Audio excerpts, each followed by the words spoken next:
There's a land that is fairer than day, and by faith we can see it afar. For the Father waits over the way to prepare us a dwelling place there. In the sweet by and by, we shall meet on that beautiful shore. In the sweet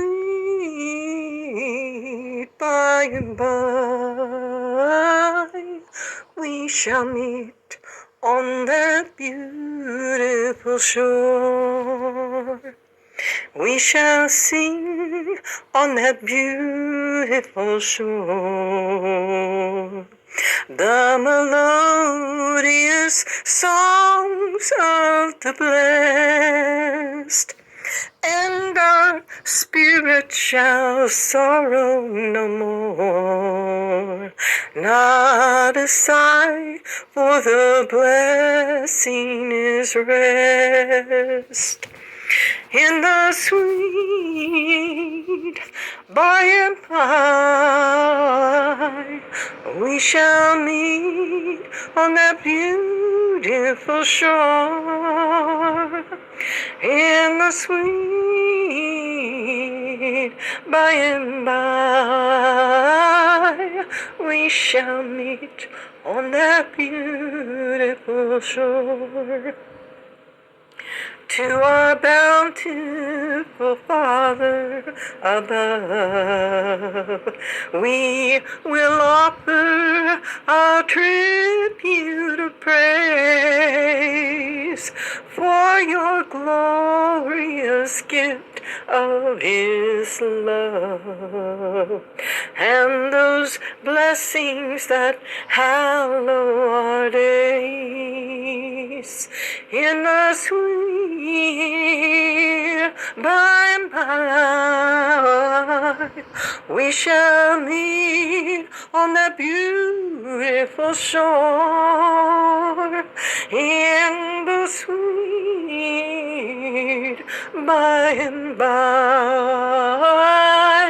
we shall meet on that beautiful shore.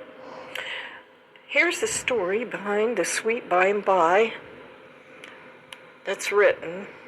Sanford Fillmore Bennett was born in New York, June 21st, 1836, and in 1864 enrolled in the Wisconsin Volunteers and served as second lieutenant. Following the war, he returned to Elkhorn and started a drugstore and began the study of medicine. He graduated from Rush Medical College in 1874. Bennett described the composition of the hymn in his autobiography. Mr. Webster, like many musicians, was of an exceedingly nervous and sensitive nature and subject to periods of depression, and that he looked upon the dark side of all things in life. I had learned his peculiarities so well that on meeting him I could tell at a glance if he was melancholy, and had found that I could rouse him up by giving him a new song to work on. He came into my place of business in Elkhorn, Wisconsin, walked down to the stove and turned his back on me without speaking, and I was at my desk. Turning to him, I said, "Webster, what is the matter now?" "It's no matter," he replied. "It will be all right by and by."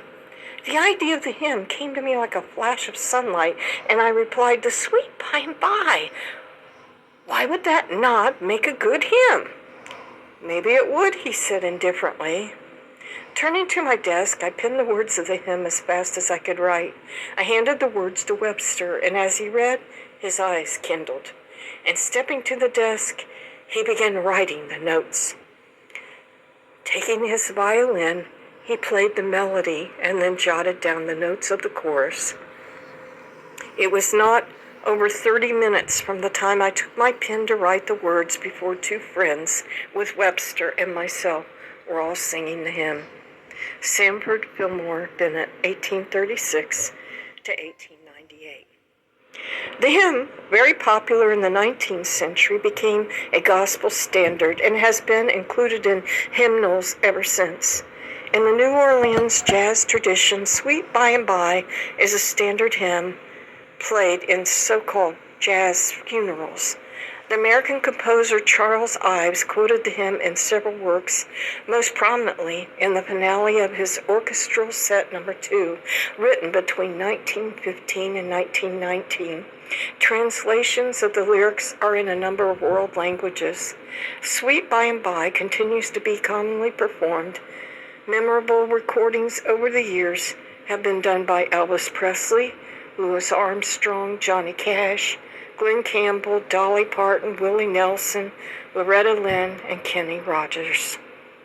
Thank you for listening.